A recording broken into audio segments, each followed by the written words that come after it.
Let's all go to the lobby. Let's all go to the lobby. Let's all go to the lobby to get ourselves a treat. And hello, everybody, and welcome back to the Movie Pit Podcast. I am your host, Christian Renteria, and welcome to part 2 of the 2024 year-end review. If you didn't listen to part 1, go listen to it, or go listen to it afterwards. I discussed my Undetermined, which I describe what that means.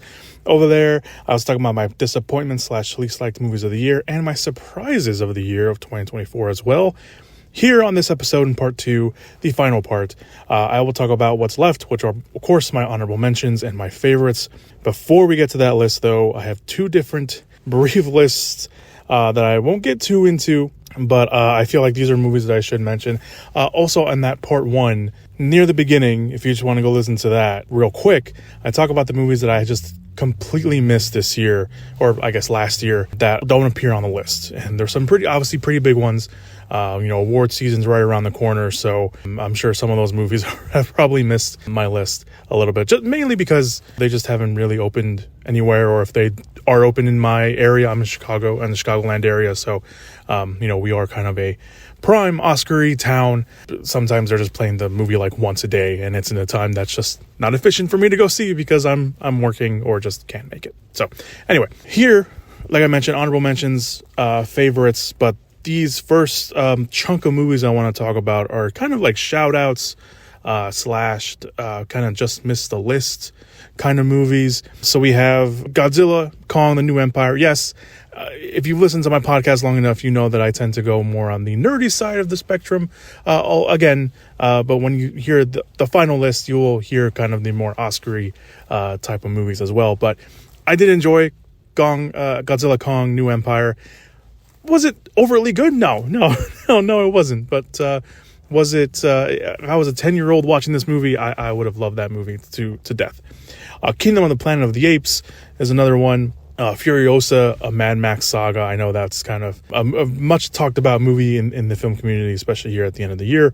Infested, which I talked about on the horror movie episode that I did. Civil War, which I've also talked about. I talked about that in one of the roundups that I did early in the year when it came out. Bad Boys Ride or Die. I don't know if I talked about that on the roundup. I did quite enjoy it. There were some things that I didn't enjoy about the movie, but it was a good night out for Bad Boys, the 4th movie in the Bad Boys franchise. Inside Out 2, I know I talked about that on one of the roundups. I liked it. I'm still deciding whether I liked it more than the first one or not, but there it is. Late Night with the Devil, which I was talking about on the horror podcast. Monkey Man, which is Dave Patel's directorial debut. Really enjoyed that one. Just with everything else that came out, it kind of just fell to the wayside. Nosferatu is another one.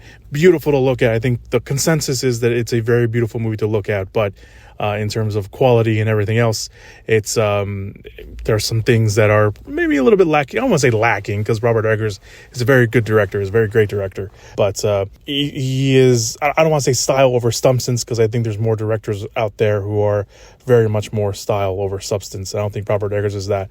I think he gives us a good blend of both, but sometimes the substance of it is not greatly executed. I'll put it that way. Love Lies Bleeding, which is another one that came out very early this year. Haven't really seen too many people talk about that in the year. I think it just came out so early that I think some people either forgot about it, forgot about it as in they saw it, or just, not that it's a bad movie. It's a very great movie. Kirsten Stewart and Katie O'Brien, great performances in there. Life After Fighting, this is more for me, really. This is it's a martial arts movie. It's a very long martial arts movie, or action movie. It's an action drama. So a lot of the drama takes place at the beginning of the movie. It takes a while to really kick in, but when it actually kicks in, when the action kicks in, that final half hour, 45 minutes, it's just one guy mowing, just taking down, I don't want to say mowing down, but it kind of felt like he was mowing down, but just taking out a bunch of goons over and over again. It is, if you are a martial arts fan in any sort of way, martial arts movie fan, obviously, action movie fan, Life After Fighting is definitely one to check out. You got to sit through it a little bit, but again, that final half hour, that final 45 minutes is really, really worthwhile. Kill. This is another one. This is from India. Came out early. This came out really early in the summer, or kind of in the middle of the summer. Got a very limited release. Really liked it. I liked that it was set in one location. A lot of people were comparing it to like The Raid a little bit, but I liked it. It went somewhere where I didn't think it was going to go, which I always like when movies do, because I don't want to, obviously expect everything. But also because of that, I kind of just, put me in a different headspace for it. So that's why I put it on here. Cuckoo is another one. I don't really see a lot of people talk about Cuckoo. And when they do, they always mention Dan Stevens. And Dan Stevens, worthy to talk about because he really, really knocks it out of the park in Cuckoo. Hunter Schafer is also in there. She plays the lead. And that was my first experience to Hunter Schafer. I know she was in Euphoria. Didn't watch Euphoria, so my first experience with Hunter Schafer was Cuckoo, and I thought she was very, very good. Carry On, this is, of course, the Netflix movie that came out later this year. I liked it. Is it overly great? No, but it's exactly kind of the movie where you're like, you know what, I just want to sit down, watch a decent movie. Carry On's that movie. Speak No Evil. I talked about this on the horror podcast or the horror episode podcast, and I mentioned what I said on there. I think Speak No Evil is a great example of a remake, and I get into why I said that. And now that I'm saying it, I don't remember what I said, but I know I articulated it as perfectly as possible on that episode. So go check out the horror episode if you haven't yet, where I talk about Speak No Evil. Challengers is another one. I was very late to the Challengers game. I know a lot of people really love this movie because it was all over Twitter. I could not go on Twitter and not see somebody or everybody talk about Challengers. I thought it was fine. I guess, I don't want to say it's a hot take because I think I've seen other people who have been like, yeah, it's fine. That's what I'll say. I didn't hate it.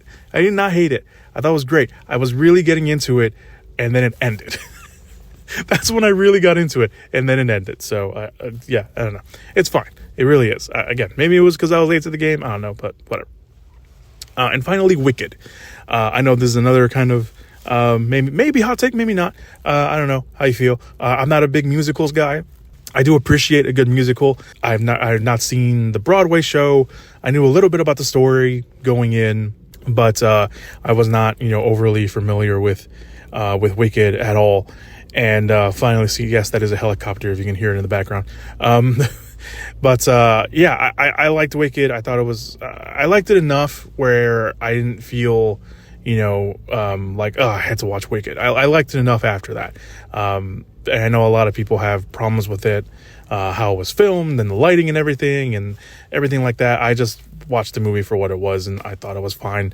I wasn't really paying attention to that much stuff, but just at the end of the day, compared to everything else that I watched, I kind of liked more stuff. And maybe that was my bias coming out about musicals, but I did like Wicked. I did enjoy it, so don't come after me, please. All right, so let's get to the honorable mentions of the year. I do want to point out that everything will be in alphabetical order as best as possible. I might have missed some things here and there because I can't really do a ranked list.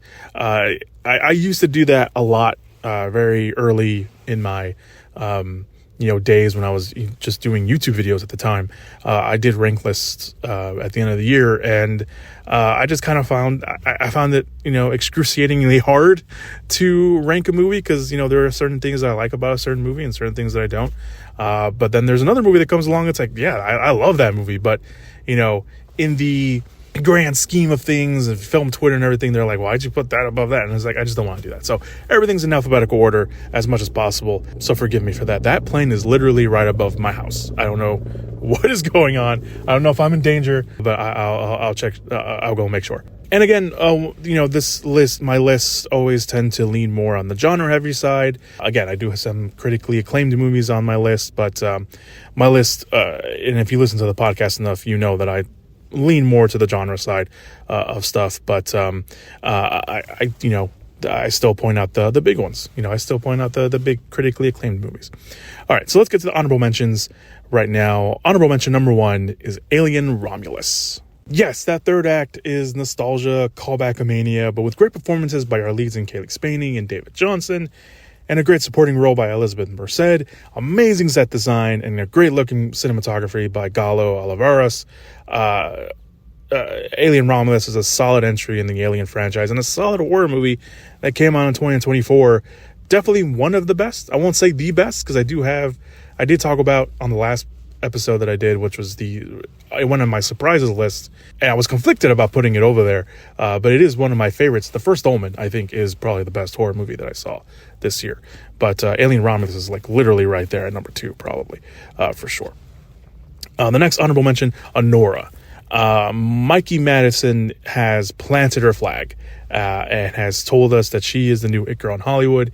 And if we have a problem with that, you can just watch Nora again and see if your argument still stands. Nora puts her at the center stage, and the only time she really shares the spotlight of this movie is Yora Borzarov's Igor, I hope I pronounced his name right, who stole the show for many as well. And honestly took a little bit for me to really get into it at first. I think kind of the romance angle of it at the beginning is kind of, I don't want to say it's slow, but I think, it's kind of building up everything to when you hit this point in the movie where the characters are introduced, like Igor and the other two guys that I did not put, Toros and Garnick. Once they come in, the movie just kind of goes on another level, and I think that's when it really kind of picks up after that. And I was fully invested into the movie after that as well. And then that last scene in the movie, which obviously everyone has their own interpretations about it, it's just a great scene regardless of how you read it, and it just sticks with you, and it just puts you kind of in a certain headspace that you kind of just had to sit in your chair for a little bit once the credits are rolling. So I really, really enjoyed Anora this year, and I'm happy that I actually went to go watch it. And I went in the middle of the week. It was like me and my brother and like 4 other people, and I think we were all kind of just speechless and just sitting there at the end of the movie, just kind of soaking in that ending, which was really great. Okay, the next honorable mention, A Quiet Place Day One. I ended up liking A Quiet Place Day One a little bit more than I thought I would. I didn't want to put in the surprises because I figured that it would be good, mainly because of Lupita Nyong'o, and the movie being as good as it was for me was because of Lupita Nyong'o. She is really good here. Her story is so simple, but yet effective in every way. And then we get to Joseph Quinn's character, who was able to weave himself into Nwongo's character and her mission. And they had this beautiful scene that, and I've talked about this on when the movie first came out, and then on the horror episode, they have a scene together where it literally, if you just pluck that scene out and forget the fact that it came from A Quiet Place Day One, and forget that it came from a horror movie, you would just be fully immersed in that scene. It's a scene with them in the bar near the end of the movie. It almost makes you forget that you're watching a survival alien monster movie, and it's really, really good. And Lupita, obviously, always reliable on everything she does, and she was ever so reliable here in this movie. On the next movie, I'm going to talk about honorable mention, Conclave. I think we can all agree finding a new pope should not be this intense, and somehow director Edward Berger found a way to do that, and who better to lead that charge than Ralph Fiennes. I will admit there are times in this movie where I thought it was getting a bit slow. I thought Isabella Rossellini's character, she doesn't really say much in the whole movie, and I know everyone was like talking about her character and talking about like just her being around, changes the atmosphere in the movie. And then she has that really great scene. I kind of one of her final scenes, if I remember correctly, in the movie. And when you kind of, in retrospect, when you kind of know the end game of the movie and what happens at the end, and then you look back at Isabella Rossellini's character, it's like, oh, I can kind of probably see why she's there. So it's especially again with that kind of final scene that she's in, I think it's kind of great. But I also think that her character, when you think about it, like when you're watching the movie at first, like, why is she here? You could have gotten anybody else to play that character. Why is it Isabella Rossellini? And then you realize, oh, that's why it's Isabella Rossellini. Okay, that makes sense now. Either way, I really dug Conclave. I thought it was great. Stanley Tucci, John Lithgow, and all the other actors in the movie. Really great in the movie. And I really liked it. I did. The next movie, this one might be one that will make you either turn off the podcast or yell at me from afar, or go on social media and yell at me. And I'm only putting it here because I have admittedly only watched it once. If I watched it again, I think it would have, maybe potentially been bumped up to my, all around favorites. But I'm going to put Dune Part 2 here.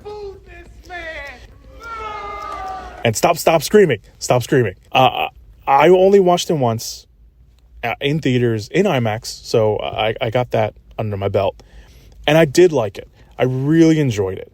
I didn't feel the length of the movie at all. I love the visuals of the movie, the continuation of the story, the continuation of the characters. There are a lot of things that I really liked about this movie. But there are also things that very small, very, very small list of things I didn't like. One of them was this very anticlimactic scene for one specific character, or for a few characters, really. Just anticlimactic in every way possible. It's like this, you have this huge epic with all these great things, and then you have these two characters who just get very anticlimactic endings. And it's like, oh, okay. I mean, yeah, it would have made the movie longer, but you know what? I was already in. We were already in. We didn't care. So that said, there is no denying the achievement and the awe that this movie has given so many people, myself included. But I've only seen it once. And I know there's a lot of other people that have seen it more than once. I know there's a bunch of people, once it came out on, streaming, they just watched it. I've only seen it once. And with everything else that came out, with everything else that I really enjoyed, I know that Dune Part 2 would have been bumped up to my favorites. I just couldn't do it. I couldn't, not just put it in my favorites just because I only seen it once. I need to see a movie again in order to do that. So that's why it's on here. Okay, next movie, The Fall Guy. This is a whole different range going from Dune Part 2 to The Fall Guy. I know a lot of people didn't like this movie, which is fine. You don't like fun. No, I'm kidding. Although some of you don't like fun, I know, and it's making your podcast a little hard to listen to. But I see the problems that the movie has. I do, believe me. I talked about it when we talked about it when it first came out. Or I talked about it when it first came out. But I had a lot of fun with this movie when I watched it. And I ended up watching it again over the holiday because someone in my family hadn't seen it yet. So we watched it together. And I still had fun with it. Again, still saw the problems, but I still had a lot of fun with it. And, that's enough for me. The next honorable mention, Heretic. I didn't talk about this because it came out after the horror podcast. So Hugh Grant is a villain, is most likely going to make a movie at least a little bit better, right? I would assume, right, that he is in his, I'm going to embrace my snarky era kind of persona. But seeing Grant as a non-apologetic, creepy, and smart villain, as he puts two Mormon girls, one played by Chloe East, and the next one played by Sophia Thatcher, which is a name that we should all be familiar with very, very soon. Through this weird and sadistic game was super tense and thrilling. And to say that when Grant is just shooting off monologues like no one's business is such a sight to see. And it was such an experience. And seriously, he has just a lot of monologues in this movie. And this movie is very talky for a horror movie, for a thriller. Really, I probably define it more of a thriller. But it's just so good, and he's so good, and the girls are so good, and all performances all around very, very good. I think the thing that everyone has a problem with was the ending, maybe the reveal. But I think I was so into the movie, and they completely won me over. But that when all that happened, I was like, yeah, but everything else happened, so I'm okay with it. All right, so I got two more honorable mentions. The first one is Strange Darling. This one I truly didn't know what to expect, but this is a movie that lived on the shoulders of its stars, mainly our female lead in Willa Fitzgerald, and our male lead, the ever so reliant and reliable Kyle Gallner. And this was a movie that pretty much relied on the phrase, the less you know, the better. They even put it in the trailers. The less you know, the better. Which sometimes when you hear that could be the truth, or sometimes it is used to subvert expectations.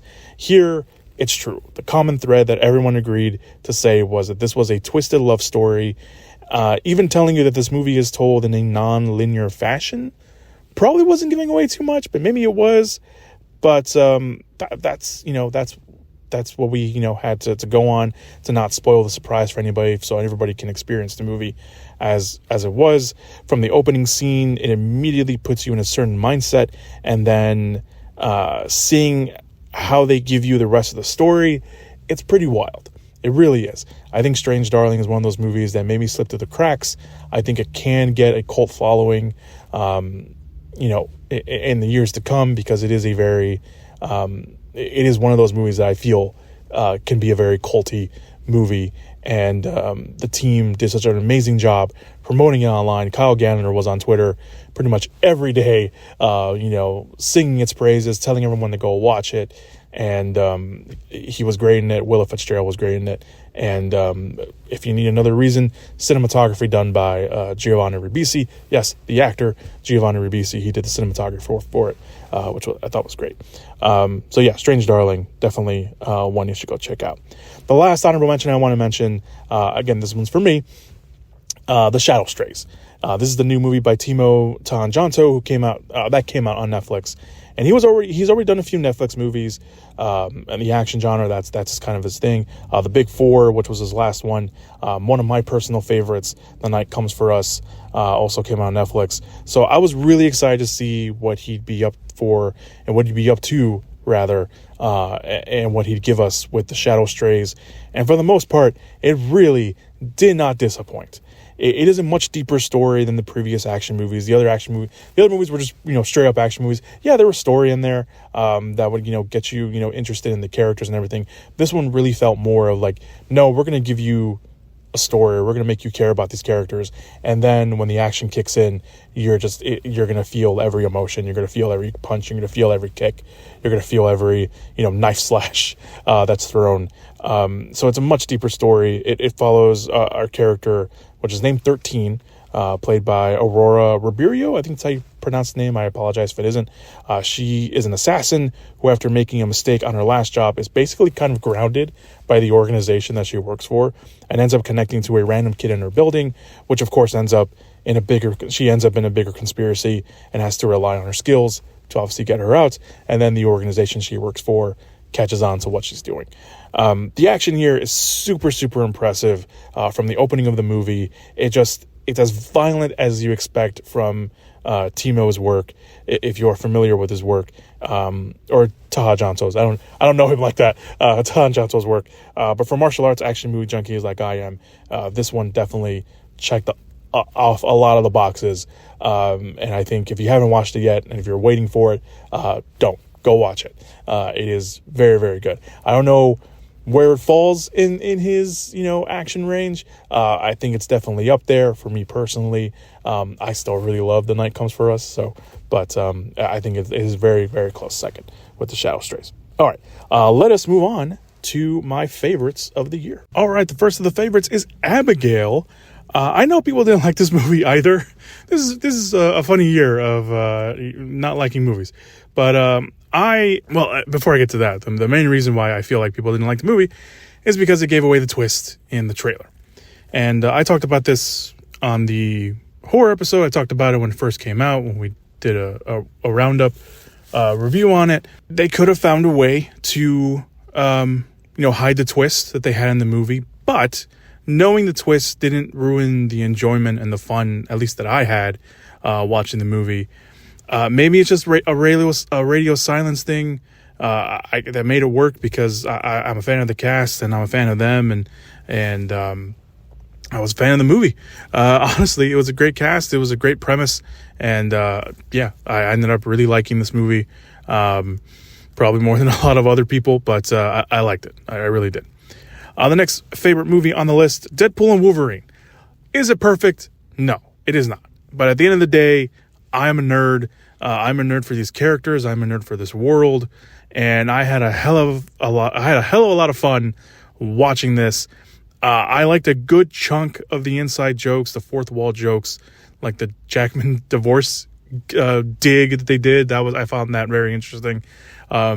And obviously, a sign that, Ryan Reynolds and Hugh Jackman's friendship is very good, because he allowed himself to be the butt of the joke on that end. And obviously we finally got to see Jackman in the yellow Wolverine suit, Emma Corrin as Cassandra Nova, the villain. The amount of screen time that she got wasn't enough, but with what she was given, she nailed it out of the park. Or hit it out of the park, rather. Again, not a perfect movie, but what we were given, especially for the comic book fans, I very much really enjoyed. The next movie on the list of favorites is Hitman. I was late to the Hitman game. This is another one that I watched very late in the year. So this could be some recency bias, if you want to call it that. But Glen Powell and Andrea Adorno, the Pope pronouncing her last name right, have great chemistry. They are both ridiculously good looking, obviously, and totally make this movie work. It loses a bit of steam by the end, and obviously you can tell that that ending, as much as a true story as this was, that ending was obviously something that they made up, and something they acknowledged that they made up. But I had a really good time watching this, more than I thought I did. I didn't know what I was walking into, but I heard nothing but good things about the movie beforehand. So I was very much looking forward to Hitman, and I very much enjoyed it.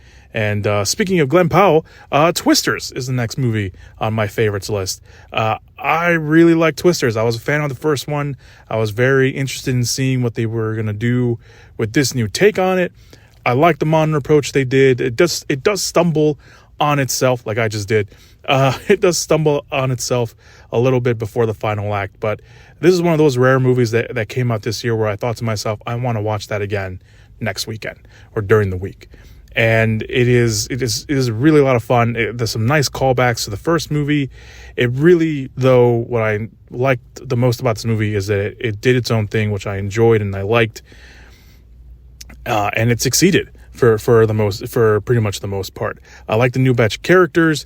They're not the original batch characters that we got from the first one, but I liked what we were given with them. A lot of them don't really have a lot of screen time and don't really get a lot, but the ones that do are pretty good. Honestly, I really like the soundtrack, which is a rarity nowadays for me. There's maybe like one song or something like that I will probably listen to after the fact, but there was a lot of songs on that soundtrack that are very good. So this is also the pinnacle of summer blockbuster, and it did its job, and I liked it. And this is really, if I had to pick one, if I had to pick just like a few movies that were definitely my favorites this year, Twisters would definitely be on that list. The next movie on my favorites is Rebel Ridge. Netflix has been the butt of a few jokes of that, their original movies aren't good or great. I think Rebel Ridge does break that pattern a little bit. Aaron Pierre, who plays Terry, a former Marine who comes into a small town looking to do some good for a family member, only to run into a corrupt police force. This movie is simple in terms of its story, but how it handles it is so effective. A lot of it is thanks to the cast, and of course of Pierre himself. Anna Sophia Robb is in here. She has a role, a great supporting role, the character that helps Terry along the way. Don Johnson plays our villain, but also the direction and script by Jeremy Saulnier, I'm pronouncing his last name right. He directed Blue Ruin and Green Room. It's a slow build of tension all throughout the movie until the final act, where Pierre's Terry takes down the entire corrupt police force without firing a single bullet. And yes, that sounds very maybe boring to some people, but the way he does it is very, very effective, and I thought it was really great. It could have been trimmed down. This movie does feel a little bit longer than it needs to be, but I still very much enjoyed it. I watched this twice. I watched this on my own the first time, and then I watched it with my brother, and it was still just as much fun watching it the second time around as it was the first. And yeah, I just really liked it. So I just hope that Netflix continues this trend of either picking up good movies or making original movies that, are like this, or, even better, because, they got a lot of movies out there and some of them aren't good, but, Hitman and now this, I thought it was pretty good. The next movie is Transformers 1. When the first trailer came out for this, I didn't buy it at all. I even talked about it on the Twitter page. Even when I went to go watch it, I wasn't expecting much. I was expecting a passable movie at the very least. But man, myself, my family, everyone in my theater, a pretty, I don't want to say packed theater, but it was almost packed. On a Saturday morning, we're having a hell of a time with this movie. There was someone in my row. I kid you not. They were on the other side of the row. They were the other side of the row, cheering at the end of the movie. And admittedly, there were some things like full on cheering, being surprised by things like, all right, I didn't know if like it was a bit, but it didn't sound like a bit at first. So I think they just really, really enjoyed it, and Transformers, and my whole theater was like that. So I don't think it was a bit. It was maybe a bit for her, but not for the rest of the theater. Admittedly, there are some things in the movie that are just okay. But I again, not expecting, that much from the movie, and then being really, blown away by it, especially when I wasn't expecting much from the movie from that first trailer. I think that says a lot. A complete turnaround on my end. I wasn't expecting to be fully invested in the relationship between Chris Hemsworth and Ryan Pax, which of course becomes Optimus Prime, and Brian Tyree Henry's D16, who becomes Megatron, who, by the way, Henry absolutely nails it. He kills it in this movie, and he is so good as D16. You can believe and see the transformation, no pun intended, from the minor bot, which is who these characters are before they become the characters that we know and love, to the leader of the Decepticons. His transformation from the beginning of the movie to the end of the movie, it makes sense. They make it make sense, and Henry just does such a good job emoting that with his voice, and it's just so good. I had a lot of fun watching this, more than I thought it would, like I mentioned, and I walked out pretty happy as just a fan of the Transformers themselves. So I can't really say too much, or too much more rather. So the last movie on my favorite lists here, undoubtedly this is probably my favorite movie of the year, because this movie, zero shame from me, it made me cry. Not once either.